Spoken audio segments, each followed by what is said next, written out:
Hello everyone, कैसे हो आप सब। मैं हूं गौरव काबरा और एक बार फिर से आप सबका बहुत बहुत स्वागत है हमारे यूट्यूब चैनल पे। आप जानते हैं मैं पेशे से एक टीचर हूं बट स्टॉक मार्केट एंथुसियास्ट भी हूं और इसीलिए ये एक नई ब्रांड न्यू सीरीज आप सबके लिए मैं लेकर के आया हूं। स्टॉक मार्केट में इन्वेस्टर हमें बनना है, हमें ट्रेडर नहीं बनना, ये सारी बातें मैंने थियोरेटिकली आपको अपने पहले सीरीज में बताया था जो कि था the making of an investor. उसके लिए क्या फ्रेमवर्क चाहिए, क्या अपना एटीट्यूड चाहिए, उन सब चीजों पे बात थी। But I think bookish knowledge से बहुत बेटर होता है एक एक्सपीरियंस, और उसी एक्सपीरियंस को ध्यान में रखते हुए ये नई सीरीज आप सबके लिए डिजाइन हुई जिसका ये सेकंड वीडियो है। इसके पहले वीडियो में इस सीरीज का एक ब्रीफ इंट्रोडक्शन और साथ ही साथ इसमें हमने पोर्टफोलियो कंस्ट्रक्शन से रिलेटेड जो मेजर डिसीजंस लिए थे लास्ट वीडियो में, वो अभी आपको आई बटन में मिल रहे हैं। इफ यू आर इंटरेस्टेड आप हाथों हाथ जाके वो देखिए सो दैट यू कैन को रिलेट कि इस हफ्ते हम क्यूमुलेटिव बेसिस पे और क्या डिसीजन लेने वाले हैं। अपार्ट फ्रॉम दैट ये series the journey of an investor मेरे दिल के बहुत करीब है, क्योंकि यहां पे सच में एक मॉडल पोर्टफोलियो बना करके आप सबको ये दिखाएंगे कि किस तरह एक इन्वेस्टर की जर्नी अप्स एंड डाउन्स से होते हुए लास्ट में एक बढ़िया वेल्थ क्रिएशन के मुकाम तक पहुंचती है। मैं मार्केट में कोई या मैं कह सकता हूं मार्केट के बारे में कुछ भी नहीं मालूम मुझे आज के डेट पे, लेकिन फिर भी डिसीजंस कुछ रैशनली लेंगे जो कि मैं ग्रेजुअली आपको सारी बातें बताता रहूंगा। यहां पे डिसीजन लेने से पहले आप सभी स्टेक होल्डर्स को बताया जाता है। हम एक ऐसी कम्युनिटी क्रिएट करें जहां पे हम सभी को सब कुछ बता बता के करेंगे, जिससे मजा भी उतना ज्यादा आएगा। आपने थंबनेल में ऑलरेडी देखा होगा कि हमारा पोर्टफोलियो ऑलरेडी 5 लाख के ऊपर के बैलेंस को टच कर चुका है, यानी कि हमारा कम से कम पहला वीक पॉजिटिव रहा है, हम कम से कम लॉसेस में नहीं है, and all thanks to our Indian stock market. US elections की अनसर्टेनिटी अभी भी बनी हुई है, लेकिन फिर भी मार्केट्स ने बहुत सेलिब्रेट किया, I think because of the package जो कि इंडिया और यूएस दोनों इकोनॉमीज में एक्सपेक्टेड है। ऐसे में अगर ऐसे पैकेजेस आते हैं तो लिक्विडिटी पंप होने की वजह से मार्केट्स और तेज भी हो सकते हैं, बट हम तो भैया एक नोवाइस है और हमें कुछ नहीं मालूम। सो ऐसे में हम इन्वेस्टर बनेंगे, भले ही थोड़े अनजाने तरीके से, भले ही थोड़े से अतरंगी तरीके से, बट यस हम इन तरह के आउटलायर से बच करके फंडामेंटल्स पे स्टिक रहेंगे, एंड उन्हीं सब चीजों को मैं आप सबके साथ में शेयर करूंगा। सो पहला तो हम लोग आज जो अपने वीडियो में बात करने वाले हैं वो है कि हम लोग 3 सेगमेंट्स को कवर करेंगे। हमारा पहला सेगमेंट होने वाला है जिसमें मैं आपको इंडियन स्टॉक मार्केट में जो कुछ भी हुआ पिछले हफ्तों उसके बारे में सब बताऊंगा। यानी कि यहां पे 2 नवंबर से 6 नवंबर हमारे पास टोटल 5 ट्रेडिंग सेशंस थे। ऐसे में निफ्टी और बैंक निफ्टी ने कैसा परफॉर्म किया, कहां तेजी आई क्या नहीं आई, उनके बारे में बात करेंगे। इसके अलावा कौन से सेक्टर्स अच्छा किए बुरा किए, कौन सा स्टॉक निफ्टी का बवाल पैसा बनाया और कौन से ने नुकसान दिया, उन सब चीजों को हम कवर अप करने वाले हैं यहाँ पे। तो पहला चीज तो ये कवर होगा। इसके अलावा हमारा आएगा सेगमेंट नंबर 2 जहां पे हम बात करने वाले हैं हमारे मॉडल पोर्टफोलियो में। आप सभी जानते हैं और मुझे भी पता है आप सबको इसी का इंतजार है कि हमारे मॉडल पोर्टफोलियो में पहला तो हमारी परफॉर्मेंस कैसी रही और दूसरा हम लोग आगे के हफ्ते के लिए क्या स्ट्रेटेजाइज कर रहे हैं। डोंट वरी, आपको सब मिलने वाला है, थोड़ा सा सब्र रखें। इसके अलावा we will have our segment number 3 जिसमें मैं आज आपको कुछ नया सिखाने के उद्देश्य से लेकर के आया हूं पी रेशियो के बारे में, थोड़ा बहुत अपना अध्ययन यानी कि थोड़ी बहुत अपनी research as well as analysis. तो इसी चीज को ध्यान में रखते हुए अभी शुरू करते हैं अपने सेगमेंट नंबर 1 के साथ में, जिसमें मैं आपको बताऊंगा कि इंडियन स्टॉक मार्केट में अभी फिलहाल पिछले हफ्ते हुआ क्या। सो सेगमेंट नंबर 1 की अगर हम बात करें तो यहां पे एक वीकली परफॉर्मेंस आपके सामने मैं लेकर के आया हूं जिसमें OHLC data of Nifty is presented in front of you. आप सबको पता है पिछले हफ्तों 5 दिन हमारे ट्रेडिंग सेशंस रहे, कोई भी छुट्टी नहीं था। 2 नवंबर से लेकर के 6 नवंबर टोटल 5 ट्रेडिंग सेशंस अपने को देखने को मिले, और भाई इस हफ्ते तो गजब ही मजा आ गया। पिछले हफ्ते 5 में से 4 दिन हमारा निफ्टी नेगेटिव क्लोज हुआ था, लेकिन इस हफ्ते 5 के 5 दिन पॉजिटिव बंद हुआ है, यानी कि भाई हरियाली ही हरियाली थी मार्केट में, एंड नेचुरली उसकी वजह से हमको अपने पोर्टफोलियो में भी फायदा देखने को मिला है। So obviously we are fortunate कि हमारी स्टार्ट बहुत अच्छी हुई है, मार्केट ही सेलिब्रेट कर रहा था, तो ऐसे में हमारे मॉडल पोर्टफोलियो में भी आपको हरियाली देखने को मिल रही है। मार्केट में एक चीज बहुत इंटरेस्टिंग हुई, वो हुआ कि यहां पे जो 2 तारीख का लो था वो पूरे वीक का लो बना, और जो 6 तारीख का हाई था वो पूरे वीक का हाई बना। अगर आप पिछले हफ्ते की एनालिसिस देखें तो उससे एग्जैक्ट उल्टा है। पिछले हफ्ते जो मंडे का हाई था वो पूरे वीक का हाई था, और जो फ्राइडे का लो था वो पूरे वीक का लो था। सो एक तरह से ये वी शेप का आपको यहाँ पे पैटर्न नजर आ रहा है कि पिछले हफ्ते बहुत बुरी तरह से निफ्टी को तोड़ा गया और इस हफ्ते बहुत बुरी तरह से निफ्टी को वापस चढ़ाया गया। सो एक तरह से निफ्टी जहां था वहीं है 2 हफ्तों में, लेकिन ऑब्वियसली इस बीच में आपको एक वी शेप का यहाँ पे कर्व देखने को मिल रहा है सिंस द लास्ट 2 वीक्स। यहां पे मार्केट में पूरे निफ्टी में हम बात करें तो 5.34% का ओवरऑल उछाल आया निफ्टी में, which I think is very high for any particular week. So ऐसे में यहां पे बहुत तेजी आई है निफ्टी में। एंड अगर हम पिछले नुकसान को भी कंसिडर कर ले, पिछले हफ्ते के निफ्टी के नुकसान को, तो उसके हिसाब से यहां पे आपको फिर भी 2.25% की ओवरऑल तेजी देखने को मिल रही है, विच आई थिंक इज सिग्निफिकेंट। तो ये एक बहुत ही जबरदस्त चीज हुई निफ्टी 50 के साथ में। इसी के साथ में अगर हम बैंक निफ्टी को देखें तो यहां पे भी सर पांचों दिन बैंक निफ्टी पॉजिटिव बंद हुआ, और पॉजिटिव मतलब हद पॉजिटिव। आप यहां पे अगर परसेंटेज चेंज देखोगे तो आप मतलब चौंक जाओगे कि बैंक निफ्टी इतना तेज क्यों हो रहा है। इसके पीछे शायद एक प्रोबेबल रीजन शायद ये हो सकता है कि अब सिंस वो लिक्विडिटी आने वाली है तो बैंकिंग सिस्टम में थोड़ा सा लो कॉस्ट फंडिंग आएगा, इंटरेस्ट रेट्स बहुत कम है। सो ऐसे में इससे शायद ये मन बनाया जा रहा है कि बैंक्स अब फाइनली यहां पे रिकवर होंगे। आप सबको पता होगा कि कोविड के बाद से ही अभी तक बैंक्स में उतनी हलचल नहीं हुई थी जितना एक्सपेक्ट कर रहे थे लोग। So I think this might be a start in banks. तो ये एक जरूर यहाँ पे एक चीज हो रही है बैंक निफ्टी के लिए। और यहाँ पे भी अगर आप देखेंगे तो अपना जो हाई और लो वाला सिचुएशन है वो एग्जैक्टली निफ्टी जैसा है। मंडे का low was lowest of the week and Friday का high was highest in the week. Again ये भी एक वी शेप है, और ये तो भाई अफलातून वी शेप है, बिकॉज इस वीक बैंक निफ्टी 12% से बढ़ा है। That's huge. 12% बहुत ज्यादा होता है। So that's really relevant and बहुत ज्यादा तेजी से बढ़ा। एंड आप यहाँ पे परसेंटेज चेंजेस भी देख सकते हैं। Now we are talking about best performing sectors. तो बेस्ट परफॉर्मिंग सेक्टर्स में electronics and credit rating agencies है। अब आप सोच रहे होंगे कि सर यहाँ बैंक्स का नाम क्यों नहीं आया? आफ्टर ऑल बैंक्स 12% बढ़े हैं तो फिर यहाँ बैंक्स का नाम आना चाहिए था। तो सर सच्चाई ये है कि बैंक्स का जो इंडेक्स है वो 12% से बढ़ा है। निफ्टी जो बैंक निफ्टी है वो 12% से बढ़ा। पर अगर हम सारे बैंक्स को एक जगह कंसिडर करें तो ओवरऑल बैंक सेक्टर 6% से बढ़ा है। So it has not made up in the first 2 sectors. Obviously I also know कि क्रेडिट रेटिंग एजेंसीज कोई बहुत बड़ा सेक्टर नहीं है, एक या दो ही प्लेयर्स हैं जो लिस्टेड हैं। सिमिलरली इलेक्ट्रॉनिक्स भी बहुत ज्यादा बड़ा स्पेस नहीं है। सो आई अंडरस्टैंड कि ये बहुत छोटे सेक्टर्स हैं, लेकिन फिर भी ये टॉप 2 में अपनी जगह पाते हैं। वहीं पे अगर हम वर्स्ट परफॉर्मेंस देखें तो बियरिंग्स और e commerce worst performing sectors रहे। इसके अलावा best Nifty stock was IndusInd bank. भैया मतलब मजा हो गया। लास्ट वीक था कोटक महिंद्रा बैंक और इस वक्त है इंडसइंड। आपको पता है कौन सी न्यूज की वजह से ये दोनों बढ़ रहे हैं? शायद पॉसिबल यही रीजन रहा। और भाई मतलब जितना साल भर में हमें कमाना होता उतना एक हफ्ते में वो भी निफ्टी का स्टॉक कमा के दे रहा है। That's 26% in a year. That is tremendous. I hope आप में से किसी ने इंडसइंड बैंक लिया हुआ होगा और उन्होंने इस प्रॉफिट को एंजॉय किया होगा। So I think that's really wonderful. इसके अलावा वर्स्ट निफ्टी स्टॉक्स भी हैं, उसमें यूपीएल ने खराब किया जो कि है 6.82%। इसके बाद सीधा नंबर आता है रिलायंस का। सो वर्स्ट के हिसाब से सेकंड रैंकिंग पे रिलायंस आती है, जिसका ओवरऑल शायद 1 या 1.25% का नुकसान रहा on weekly basis. And yes हमने वो आपको रेकमेंड किया था, या रेकमेंड तो मैं नहीं बोलूंगा, पर हमने अपने पोर्टफोलियो में उसको इंक्लूड किया था लास्ट वीक। तो उसका भी क्या हाल है जरा उस पर भी हम चर्चा जरूर करेंगे। Okay, next up is our model portfolio. But before we start of our model portfolio, मैं ले चलता हूं आपको कॉशन मोड में। कॉशन मोड का मतलब हो गया कि अब यहां से हम जिन भी स्टॉक्स की बात करने वाले हैं उन सब स्टॉक्स को मैं सिर्फ एकेडमिक पर्पस के लिए डिस्कस कर रहा हूं। कोई भी चीज आपको रेकमेंडेड नहीं है, और अगर आपने मेरे बोलने के ऊपर में पोजीशंस ली हैं तो प्रॉफिट या नुकसान जो भी है उसका क्रेडिट आपका है, मेरा नहीं। एंड आप प्लीज वो कमेंट बॉक्स में भी मत लिखिएगा उन सब चीजों के बारे में। अभी शुरुआत करते हैं। सबसे पहले अपने रूल्स जान लेते हैं। रूल्स बहुत सिंपल है सर, अपने रूल्स बहुत सिंपल रखे गए थे। अगर नीचे से थोड़ा कट रहा है तो उसके लिए एक्सक्यूज कीजिएगा। रूल्स बहुत सिंपल रखे गए थे सर। नंबर 1, हमारे जो इनिशियल इन्वेस्टमेंट है वो हमने 5 लाख माना था। इसके अलावा क्वार्टर इनफ्लो हमने ये माना था हर हफ्ते के पहले दिन, हर क्वार्टर के पहले दिन हमें 1 लाख रुपए मिलेंगे। यानी कि हमारा जो नेक्स्ट इनफ्लो आने वाला है वो आएगा 1 जनवरी को, जिसको अभी थोड़ा टाइम है। सो अभी के लिए हमारे पास 5 लाख रुपए ही है। इसके अलावा सारे एक्विजिशंस होने से पहले आपको एडवांस में बताया जाएगा जहां जहां पॉसिबल है। इसके अलावा जो भी स्टॉक्स डिस्कस हो रहे हैं वो मेरी पर्सनल चॉइस है, आप उसको कोई एक इन्वेस्टमेंट एडवाइस ना माने, एकेडमिक कंसिडर करें। और अगर आपको उस पर एक्ट करना ही है तो पहले किसी की प्रोफेशनल हेल्प जरूर लें या फिर खुद की रिसर्च जरूर करें। सो ये थे अपने rules, terms and conditions with respect to our model portfolio. अब आते हैं अपने परफॉर्मेंस रिव्यू पे।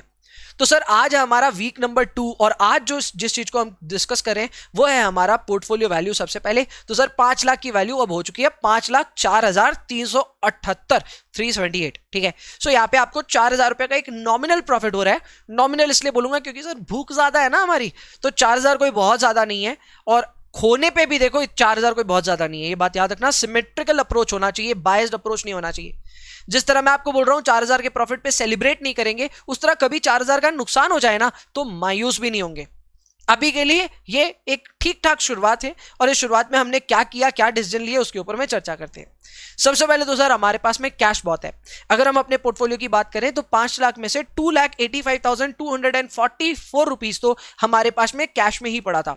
ऑब्वियसली कैश में आपको कोई रिटर्न्स तो मिल नहीं रहे, बिकॉज ये एक तरह से हम मान रहे हैं कि हमारे ब्रोकर के पास पड़े, सो इस पे आपको कोई ब्याज नहीं मिल रहा है, you are getting the same value here.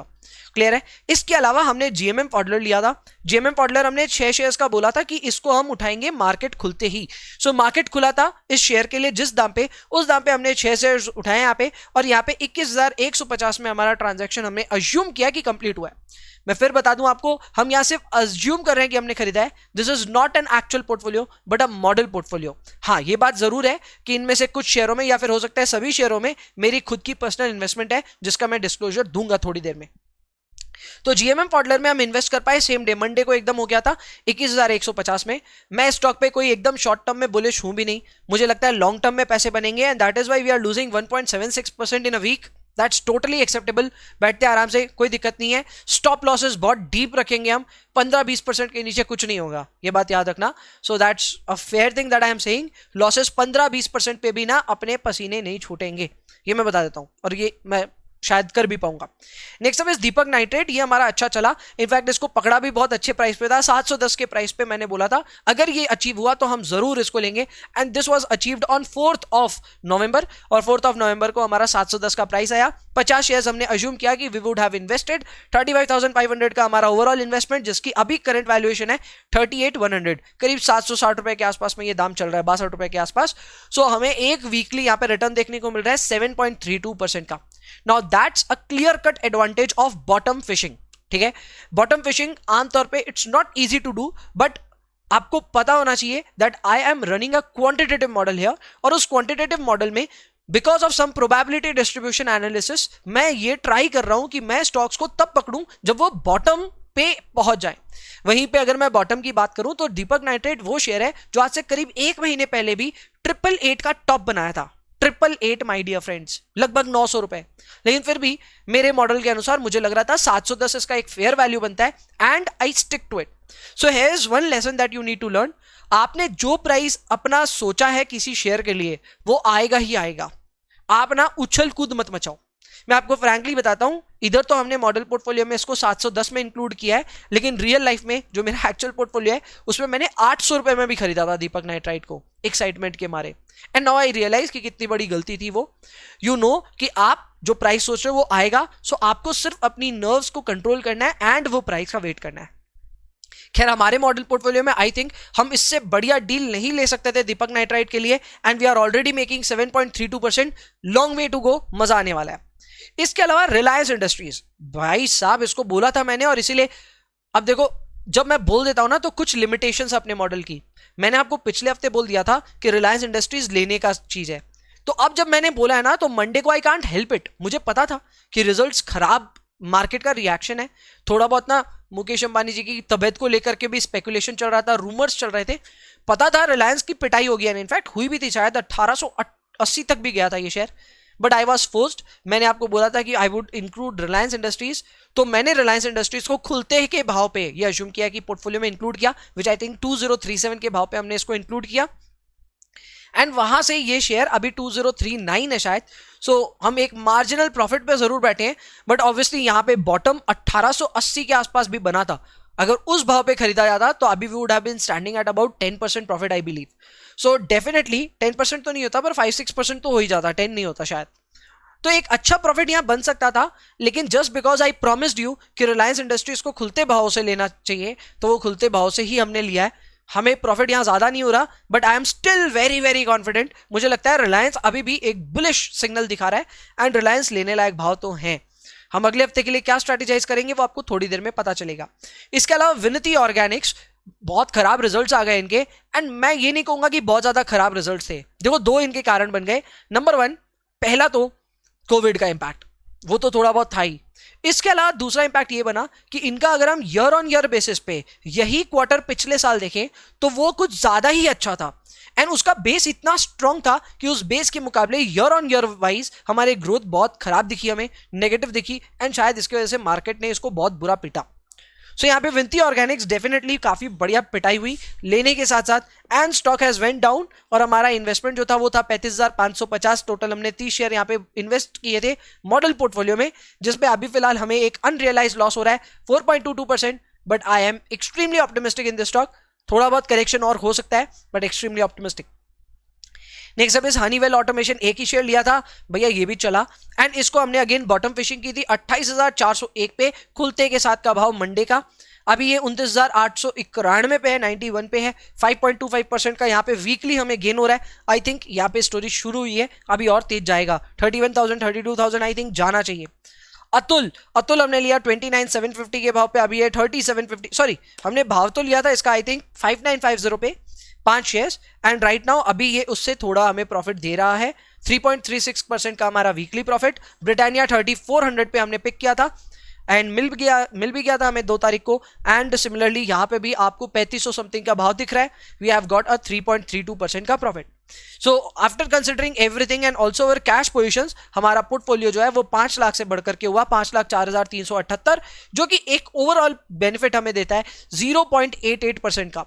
I know we have not been able to breach Nifty, we have not been able to breach Bank Nifty, वो तो बहुत दूर दूर है। निफ्टी 5% बढ़ा इस हफ्ते और बैंक निफ्टी बढ़ा 12%। हम ऑब्वियसली उसको टच नहीं कर पा रहे हैं यहाँ पे, लेकिन ऑब्वियसली इतने शॉर्ट टर्म में हम अपने बेंचमार्क से इसको कंपेयर कर भी नहीं सकते, और खास करके अभी जिस हिसाब से निफ्टी को संभाला जा रहा है उस हिसाब से निफ्टी को बीट करना मुश्किल भी है। So as of now don't compare these returns with Nifty. आप अपने पर्सनल पोर्टफोलियो में भी ये काम ना करें, अभी सिर्फ इस चीज पे फोकस करें that our overall emphasis is not to buy stocks when they are very expensive. Market बहुत तेज है और ऐसे में थोड़ा बच के रहना चाहिए। इसके अलावा आपको कहीं लगता है कि हाँ थोड़ा छोटा लेवल या कम लेवल पे कोई शेयर है जिसको कंसिडर किया जा सकता है, तो फिर आप उसे अपने पर्सनल पोर्टफोलियो में कंसिडर करें। जहां तक बात है हमारे मॉडल पोर्टफोलियो की, तो ये हमारी अभी की पोजीशन। और अब बात करते हैं हमारे अगले हफ्ते की स्ट्रैटेजी क्या होगी। अगले हफ्ते की स्ट्रैटेजी में मैंने यहाँ पे टोटल 3 नाम लिए हैं, जिसमें कोफोर्ज पहला नाम है। कोफोर्ज मुझे लगता है कि जो भाव खुले मंडे को यानी कि कल, उसी भाव पे कोफोर्ज को लेना चाहिए। कोफोर्ज 2200 के लेवल पे I think it's really interesting. इसके अलावा बाद बाकी चीजें देखेंगे क्या रहता है। सो मॉडल के हिसाब से 2200 इज अ गुड दाम। उसके नीचे भी अगर खुलता है तो आई थिंक कोफोर्ज में बनता है पोजीशन, और कोफोर्ज काफी करेक्ट होकर के I think now it is going to go up. So again bottom fishing हम यहाँ पे करना चाह रहे हैं, this is really good. Apart from that Vinati Organics is again on my list. I think ये एक एवरेज हम करना चाहेंगे। We have Vinati Organics already, जो कि 30 शेयर हमारे पास है, तो हम ज्यादा नहीं सिर्फ 10 शेयर और लेने का सोच रहे हैं यहाँ पे मॉडल पोर्टफोलियो में। लेकिन भाव सर हमारा होगा हमारे मुताबिक। सो यहाँ पे हमने भाव रखा है 1105 का, जो कि भाव था लो ऑफ लास्ट डे, फ्राइडे का ये लो था। सो हम इसी को अपना भाव पकड़ रहे हैं, इसी को हम अपना एक टारगेट प्राइस ले रहे हैं, और इसी टारगेट प्राइस पे 10 शेयर को अक्यूमुलेट करने का इरादा है। This is how you should actually average it up. जब आपको लगता है एक अच्छा भाव आ रहा है तब लेंगे। सो विंती 1105 लो था इसलिए सोच रहे हैं। अब मार्केट अगर इस पे रिएक्ट किया तो हम 1105 के भाव देखेंगे। मार्केट रिएक्शन नहीं देता है, अगर रिजल्ट्स को भुला देता है, तो आई थिंक ये हमें ट्रेड नहीं मिलने वाला है। So Vinati is one such area. Number 2 is Reliance, जिसको मैं 2000 के भाव पे 5 शेयर यहाँ पे अक्यूमुलेट करने का प्रपोजल दे रहा हूँ। यहाँ पे रिलायंस 15 शेयर्स थे हमारे पास में पोर्टफोलियो में। We are now also trying to accumulate more 5 shares in our model portfolio. 2000 के भाव पे 10,000 का हमारा इन्वेस्टमेंट यहाँ पे अमाउंट है। करंटली ये स्टॉक आई थिंक 2000 के ऊपर ट्रेड कर रहा है, 2039 आई थिंक। सो 2000 मिलना हो सकता है मुश्किल भी हो जाए। सो मिलेगा तो ठीक है, नहीं मिलेगा तो भी ठीक है। पूरा हफ्ता पड़ा है, वी विल फाइंड आउट कि ये सब प्राइसेस हमें मिल रहे हैं क्या। So this is overall what we are going to try to do in our model portfolio. अभी तक का सिचुएशन ठीक ही लग रहा है। बाद बाकी आपके मन में कुछ है जो आप सजेस्ट करना चाहते हैं, या फिर आप एज ए कम्युनिटी मेंबर कोई चीज कॉन्ट्रीब्यूट करना चाहते हैं, तो डेफिनेटली बताइएगा। बट उसके लिए मैं 1-2 चीजें आपके लिए शर्तें रख देता हूं। प्लीज उन स्टॉक्स को रेकमेंड नहीं कीजिएगा जिनकी सेल्स ग्रोथ, ध्यान से सुन लीजिए, जिनकी सेल्स ग्रोथ और प्रॉफिट ग्रोथ 5-6% से भी कम है, उन स्टॉक्स को आप रेकमेंड नहीं कीजिएगा। उन स्टॉक्स को आप रेकमेंड ना करें जिनकी ROE, रिटर्न ऑन इक्विटी, 10 या 12% से भी कम है। डोंट रेकमेंड दो स्टॉक्स, ठीक है। और ये एक तरह से मैं अपनी सोच ही आपको बता रहा हूं कि इस तरह की, क्योंकि हम ग्रोथ कंपनीज ढूंढ रहे हैं तो ग्रोथ मैटर्स। तो सेल्स ग्रोथ और प्रॉफिट ग्रोथ अगर नहीं है उन कंपनी में तो मेरे ख्याल से कोई पॉइंट नहीं बनता। इसके अलावा अगर उसकी ओवरऑल आरओई जो है वो 10% या उससे कम है तो वो भी पॉइंट नहीं बनता। बैंक्स इसमें एक अलग में हो सकता है जगह पाए, तो अभी हमारे पोर्टफोलियो में कोई भी बैंक्स नहीं है। We will try to include more, but थोड़ा रुक करके, क्योंकि बैंक निफ्टी बहुत तेज है तो इस हफ्ते तो बैंक्स ऐसे भी कोई एंटर नहीं कर पा रही थी, बट वी विल ट्राई कि कोई बैंक्स भी यहाँ पे एंटर कर पाती है क्या नेक्स्ट वीक के लिए। अभी के लिए I think these are good things. आपके कोई सजेशंस हो तो जरूर कमेंट बॉक्स में लिखें, पार्टिसिपेट करें, सो दैट हम कम्युनिटी के तौर पे एक ग्रोथ कर पाए, हम भी कुछ सीख पाए कि यहाँ पे हम क्या क्या चीजें सीख सकते हैं। So that is our overall take on the model portfolio. Segment number 2 is getting over, so caution mode is also getting over. So caution mode अपना खत्म, और अब caution mode खत्म होने के साथ में मैं आपको बताऊंगा P रेशियो के पीछे के राज क्या है। तो सर P रेशियो एक बहुत ही ज्यादा यूज्ड रेशियो है जहां पे हम कंपनीज को ट्राई करते हैं वैल्यू करने का only by looking at their PE. ठीक है, तो किसी भी स्टॉक का अगर पी आपको 70, 75, 80 दिखा है तो आप बोलते हो भाई बहुत महंगी है, और जब आपको पी बहुत कम दिखती है तो आप बोलते हो बहुत सस्ती है। This is how ever not the case. P के बारे में आपको अच्छी अच्छी किताबें पढ़नी चाहिए और वहां पे आपको इसका एक अच्छा ज्ञान मिलेगा। पी रेशियो को कभी भी पहला तो डायरेक्टली सीधा एब्सोल्यूट फॉर्म में नहीं देखना चाहिए। आप पी रेशियो को देखें इधर by comparing it to peer companies और बाय द इंडस्ट्री। हालांकि मेरे हिसाब से वो भी एक अच्छा तरीका नहीं है, लेकिन फिर भी एक अंदाजा आपको जरूर लगता है कि इस इंडस्ट्री में बाकी पीयर्स का पी रेशियो क्या चल रहा है, उसे एक अंदाजा जरूर लगता है।